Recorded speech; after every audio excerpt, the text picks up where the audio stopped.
ایمان غلامی.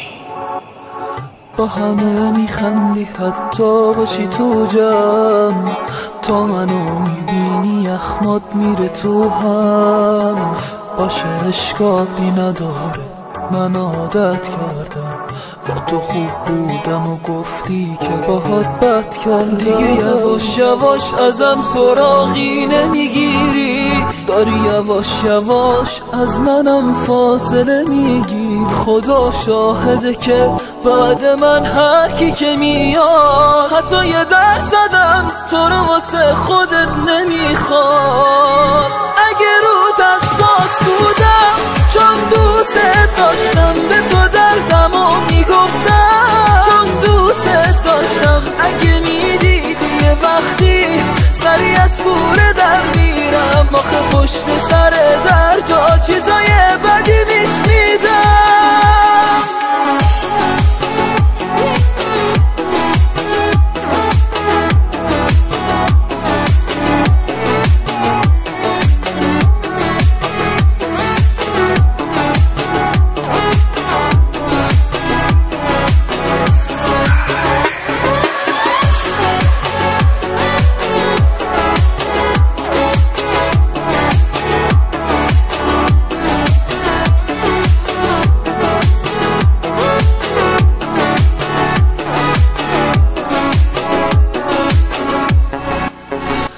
همه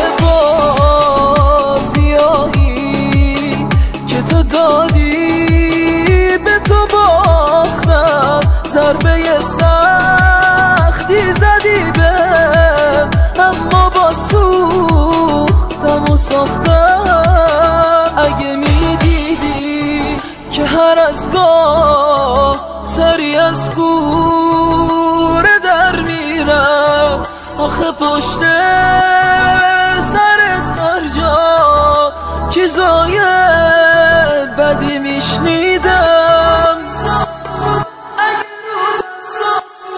اگه روت حساس بودم چون دوست داشتم به تو دردمو میگفتم، چون دوست داشتم. اگه میدیدی یه وقتی سری از کوره در میرم، آخه پشت سر در جا چیزای بدی میشنیدم.